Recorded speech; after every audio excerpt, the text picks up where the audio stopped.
Welcome to the HR Chat Podcast, bringing the best of the HR, talent, and leadership communities to you. For more episodes and the latest articles covering what's new in the world of work, visit hrgazette.com, subscribe and follow us on social media.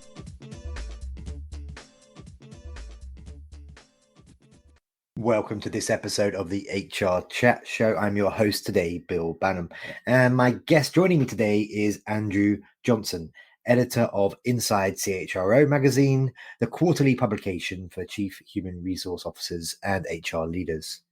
In his role as editor, Andrew gets unique access to the experiences faced by leaders in human capital management as they navigate an increasingly complex world of work. Recent Inside CHRO interviews have included best-selling author Ken Blanchard, Xerox CHRO Suzan Morno-Wade, and JPMorgan Chase's Global Head of Neurodiversity, Bryan Gill.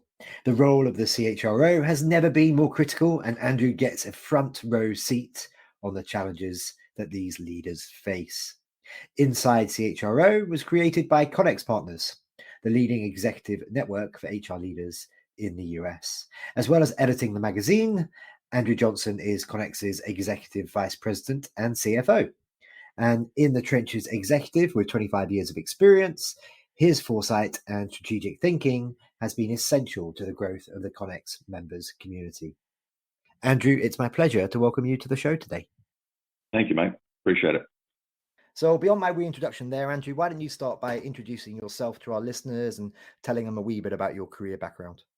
Well, let's see. I spent more or less the last 25 years in human capital management. I've lived in 6 different countries, experienced those different cultures, those different sort of workplaces, the practices.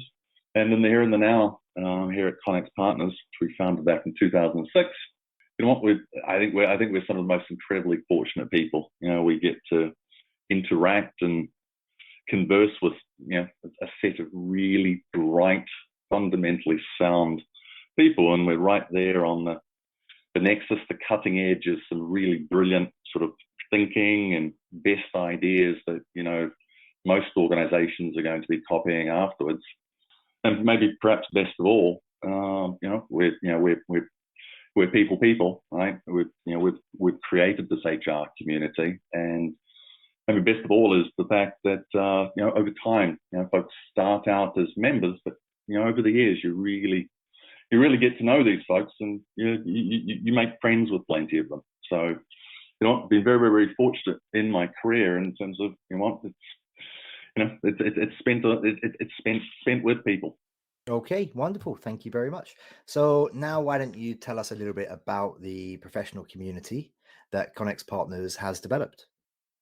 I guess a number of years ago when the company was founded, we identified that there were literally dozens of different professional HR networks. There are events, industry membership sort of organizations all out there. And I had a number of sort of similar characteristics that, we felt that, we could improve on a lot of those. The first of those was sort of the tendency that a lot of these conversations tend to be quite broad in general, focusing on, what organizations did at that sort of top level and, why they did it, why that was important. And the gap then was, how do you create an HR environment where senior folks feel comfortable discussing their own real world solutions and best practices with other folks that they don't know? How do you make those relevant, specific, insightful enough that these other folks could potentially consider applying some of these data points across their own questions and situations that they have? Now, part of the secret sauce was ensuring that the community, first of all, was at that senior level. They were all HR leaders. It included all industries, and probably most importantly of all, we needed to create several mechanisms so that every member had both the reason, the motivation, and the comfort to be extremely candid and specific with each other. And that's up to and including discussing where things haven't worked, what some of those sort of worst practices are. That whole concept of mutual reciprocity, is a super powerful one, when there is a lot of trust involved. And the final challenge, of course, and it still exists right now, and it's perhaps worse right now, is no one has any time. So every element of the community needed to be designed with that limited time in mind. And the result today, and maybe somewhat counterintuitively, but there are certain elements of what we do, we can measurably show that we save folks time against certain key core tasks. And at a very, very sort of high level, those sort of inefficiencies that we identified, they were the drivers behind the HR community that we created. I'd say that I'm fairly well placed to state that there is a wealth of HR content out there already. What inspired you guys to launch Inside CHRO, and how does the magazine add value to the community? What we wanted to do is create a dedicated publication for leaders who are at the cutting edge of HR, and so it's less about addressing the why, why they did things, why things are important, what those hot topics were, and instead focusing on DEI, total reward strategy, and answering the how. How did they do it? What were those best practices? Where did things sort of mess up? And how do you build and sort of cascade those strategies and frameworks? What are the lessons learned from those who've done it in other global organizations? And, what are those pitfalls to avoid? Inside CHRO essentially is where, HR leaders learn from leaders. And thanks to the network, we obviously get access to some really powerful group of sort of individuals who are helping shape the profession, shape their organizations, and we wanted to share that front row seat. So, as editor of Inside CHRO magazine, you get to speak with hundreds of leaders at the cutting edge of HR thought leadership and practice. How would you sum up the CHRO's mindset, challenges, and priorities at the present moment? In the early stages of sort of dealing with sort of any situation where folks are talking about sort of the cutting edge, there's obviously a greater sort of diversity of thought for sort of obvious reasons. If we sort of mention some sort of general priorities that I think everyone's going to be very sort of familiar with, one example would be, most HR leaders are obviously expecting at least part of their workforce is going to remain working remotely. And that one transition alone is obviously impacting a lot of change and second order implications everywhere else.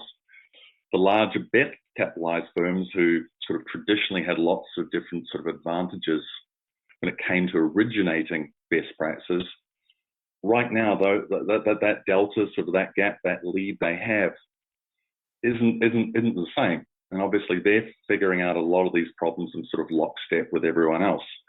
So making decisions for everyone in this brand new paradigm and the VUCA world, uncertainty is just flat out more difficult, regardless of whether you're a large or a small organization. So everyone's more or less looking at different elements of their culture. So for many larger firms, it's a very fundamental question.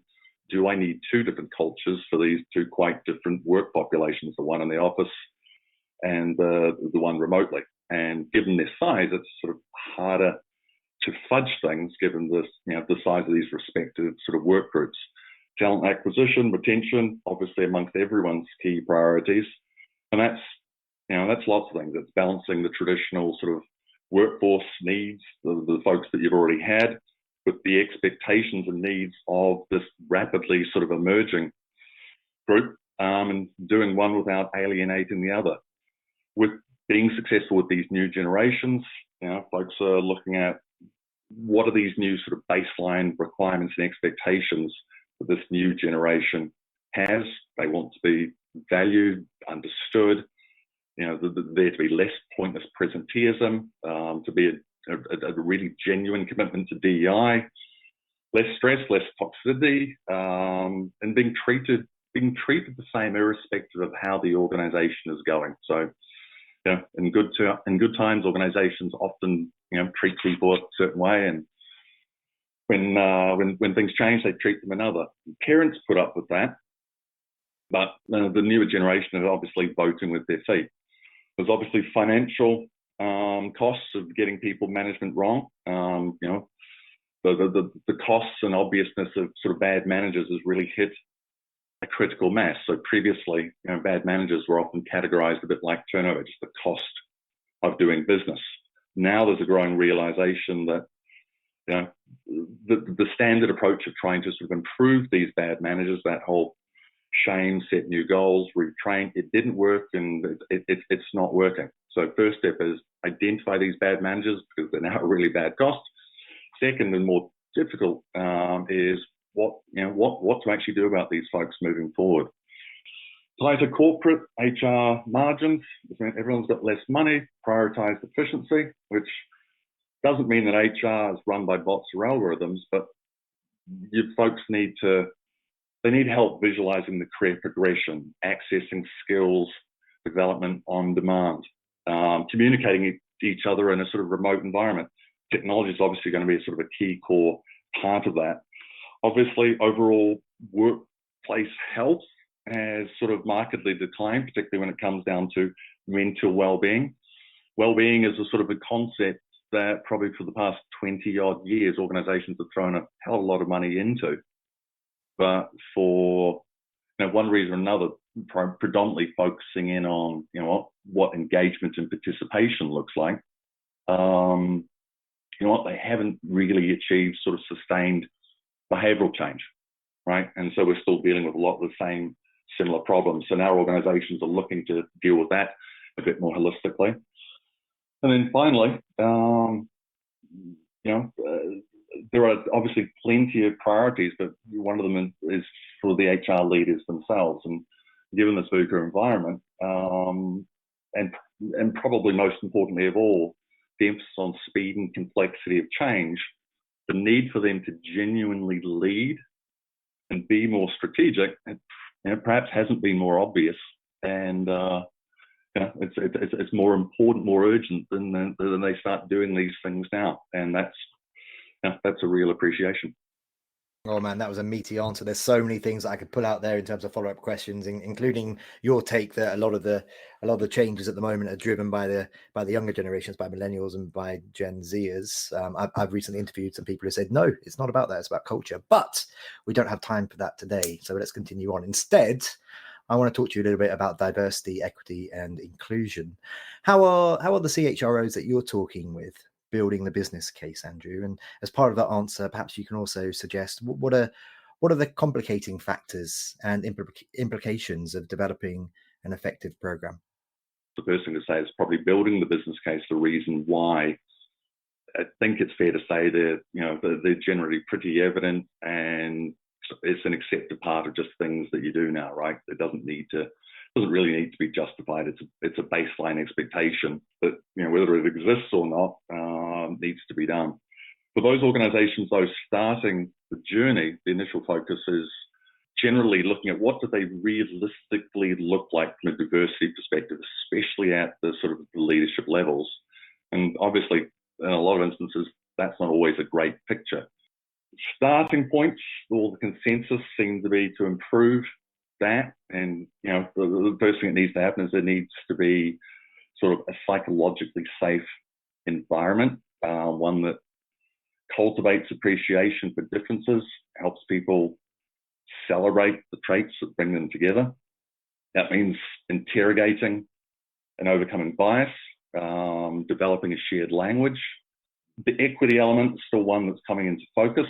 Some are trying to sort of zero in on the sort of the compensation, total rewards angles. They're really pushing the idea of objective data-driven performance evaluations, career pathing.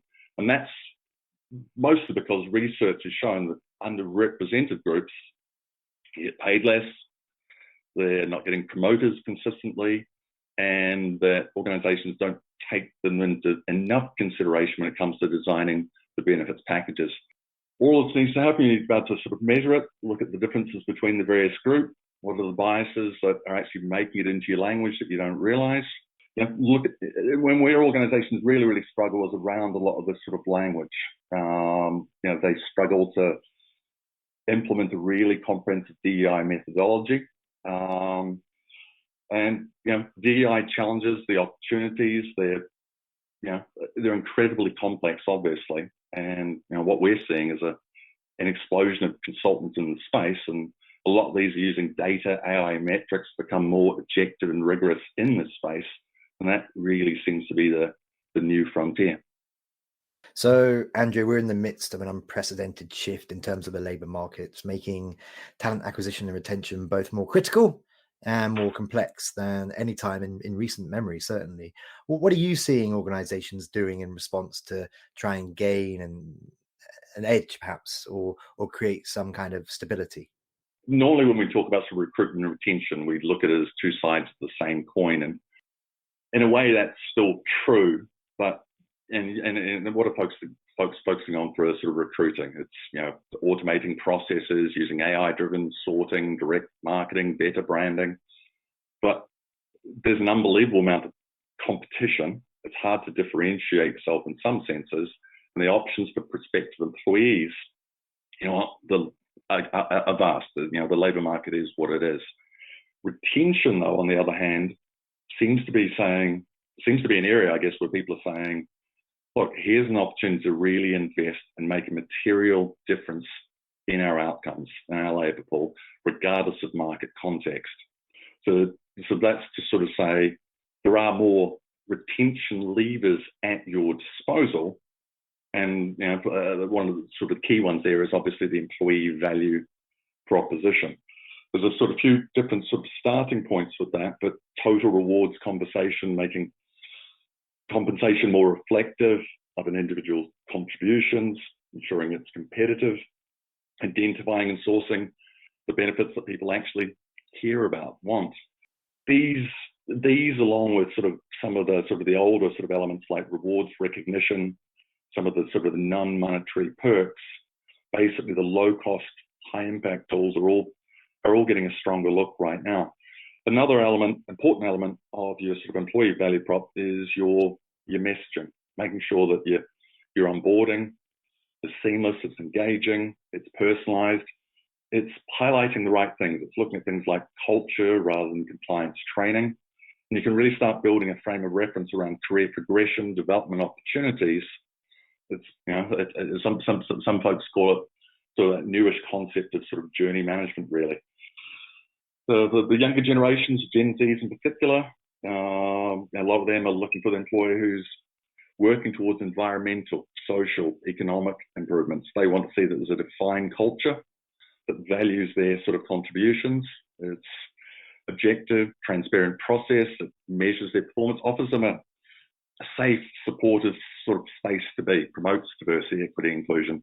And somewhat paradoxically, the desire for these things is getting even more pronounced in the hybrid work environment. So at the same time, people are less present in the physical shared workplace, you've got to make culture stickier and more resonant to account for that lack of sort of direct exposure and presence. Well, exactly. And let's talk a little bit more about the hybrid aspect. One of the changes that we have seen emerge from the last couple of years is the rise of the hybrid workforce, unless you work for someone like Elon Musk, of course. What is your take on the implications for HR leadership, particularly in terms of leadership, culture, and talent management? Well, there are a few sort of key elements that I guess really stand out. Obviously, it's really sort of multifaceted, and it really is a sort of a recalibration of how you run your business from a sort of people perspective. So the first thing that stands out is, based on the conversations we've had, is having this culture in a sort of remote setup. How do you actually build that unit cohesion? How do you build the loyalty to the organization and the team, and really build that sort of sense of shared purpose and environment where folks aren't necessarily seeing each other in the same way each day anymore. So you have to address culture in the context of actual work, collaboration, the day-to-day. And so the first thing that organizations that are adopting fastest seem to be focusing on their middle managers and their supervisory sort of cohorts, and asking if they've done enough to, on the one hand, empower them, and on the other, hold them accountable. And there's multiple reasons for sort of focusing on these folks as your starting point. They tend to be the largest group of leaders, the newest to their roles and to the leadership in general. And yet, not always, but for the most part, they generally seem to have had the fewest resources devoted to their development to this point. And critically, obviously, they're the ones that interact with the most employees the most often and the most regular basis. So from a training perspective, a lot of the sort of traditional high-touch face-to-face leadership development has needed to be augmented or even replaced by less expensive virtual development tools, or in some instances more efficient, effective providers that have adapted. The tools providers obviously need to be highly scalable given sort of the remote nature. They need to reach a large number of dispersed individuals, and crucially they'll still need to sort of maintain that sort of personal touch. This is all really just one facet of building a better culture for a hybrid workforce, and it's also a large part of the larger step towards true digital transformation, having that sort of highly connected environment for communication, collaboration, knowledge sharing, learning development, and of course, building better leaders in the sort of hybrid remote world. And where are you seeing the most effective applications of HR technology, Andrew? Can you maybe share examples of where AI or automation-based tools have been successfully implemented to support HR activities? So I guess the number one thing that we're at least seeing right now is technology or software being adopted for the purpose of scaling development. So improving the effectiveness and impact of sort of messaging, cultivating a more integrated working environment. Now, with respect to things like sort of big data, AI, and analytics, there are obviously multiple different applications, but we're seeing a few prominent trends. First, there's a question of workforce planning and preparing for the future. So there's no secret that we're obviously facing a massive sort of retirement cliff in some certain industries. And as mentioned earlier, the younger generations want a more flexible approach to career building. So they leave faster, they leave more often. They're going to continue to play the field more. What that means is organizations really need a way to visualize their workforce as it is, as well as identifying sort of emerging gaps so they can rebalance or adjust as needed. And I don't mean that in terms of sort of headcount, but in terms of sort of actual skills and capacity. So AI technologies can help provide a more dynamic perspective on how prepared you are to perform the basic functions of the business, as well as how well you can respond to change and where you're facing sort of unacceptable risk in the future. I think another area that comes to mind is automating the repeatable tasks within HR. So that's responding to basic queries, requesting information on benefits or policy, or just core document management and knowledge sharing. AI machine learning is really adding new efficiencies to both processes. Finally, I'd say everything from sort of wellness, fitness programming to leadership development to benefits administration is being optimized for mobile delivery and access. So if you want to get someone to stretch every 55 minutes or to complete the fitness goals or to practice the way they have difficult conversations, you've got to connect with them in bite-sized mobile-enabled modules that you've incorporated into the pace of their daily life. In a sense, and some people sort of refer to it as it's tapping into the digital lives of your employees through their phones if you can, and it's all let you. I think it's shown to be an especially critical aspect of connecting a remote or hybrid workforce and creating this larger digital sort of transformation trend. Okay, thank you. Now, one thing that I was keen to chat to you about today is the fact that the US economy has shrunk for the second quarter in a row. As we record this today in early August, the stats were released just 4 days ago, and it's a milestone that in many countries would be considered an economic recession, although not technically in the US by the way that they measure it. How should HR leaders prepare for a downturn, Andrew? And maybe as part of that answer, you can share, how is this potential recession different to previous incarnations? So, for example, many jobs will, of course, remain in very high demand, even as GDPs fall, right? Sure. Someone said to me the other day that this recession is different than the one in 1972 and 2000, in that it actually looks like both of them. As we speak to folks, it's interesting because on the one hand, in the sort of the here and the now, we're not technically in a recession yet. We're talking ourselves into a recession, and no doubt we'll be there in the first or second quarter next year. So as folks speak to each other, it's interesting because they're in a mode right now where they still don't have enough people. As we said, hiring people's tough, and retaining them, engaging them is difficult, challenging. And you've got to sort of reverse your thinking around to, well, in 6 months, maybe I've got the opposite problem and I've got too many people. Obviously, there are some hiring freezes already to sort of, account for some of that. If I take sort of the healthcare examples, is pretty good, because in a sense, healthcare has been operating here in the US, has been operating on margins of 1 to 3% for years and years and years, and things have only gotten tougher for healthcare, sort of the advent of COVID. And so when the recession comes, it'll be one more thing to handle. What have the folks in healthcare, HR and healthcare done? Well, first and foremost, they've embraced technology like there's no one's business. Prior to COVID, if you let some folks go or you repurpose them, the real warriors of folks coming out in the street and pickets of dawn and protest. Now there's no such worry if you redeploy people, you remove them, because everyone's got a far bigger problem. So the emphasis on internally technology. There's a lot more outsourcing, and outsourcing sounds like it could be coming back, and supply chains getting shorter. But outsourcing, figuring out what you're not best at and what you can do more cost efficiently using someone else's labor, because there just isn't enough labor. And then externally, and I think this is going to happen everywhere, there's just going to be a lot of consolidation. Big is going to eat small. Help. The folks in HR and healthcare know and feel that their industry is going to look like banking did in the early 1970s.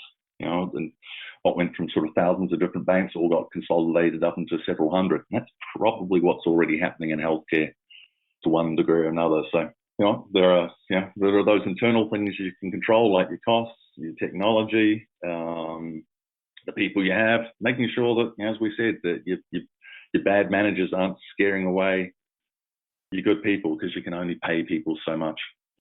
Andrew, I'm sad to say we are already coming towards the end of this particular conversation. Before we do wrap up, though, I'd love to learn how folks can connect with you. So maybe you want to share your LinkedIn, maybe you want to share your email, perhaps you're super cool and you're all over TikTok. And also, of course, how can they learn about Inside CHRO? Yeah, well, my email is ajohnson@connexpartners.com, the corporate website where everything is located, including sort of elements of sort of the digital community, the digital platform, where folks can come and ask very, very, very specific questions that they wouldn't dare ask on something like sort of LinkedIn, where there's going to be kickback, and or you don't want to ask your friends because it's slow and clunky and they don't know. You can find sort of instances of that on our website. For the actual magazine, InsideCHRO.com. Please go there and take a look. But no, I don't have TikTok, sorry. You know what? Me neither. I'm just not that cool. Well, that just leaves me to say for today, Andrew, thank you very much for being my guest on this episode of the HR Chat Show. Thank you, mate. Appreciate it. And listeners, as always, until next time, happy working. Thanks for listening to this episode of the HR Chat Podcast. There are hundreds of conversations with business experts available for free on the HR Gazette website, Apple, Spotify, and all the main platforms. And remember to like, subscribe, and follow us on social media.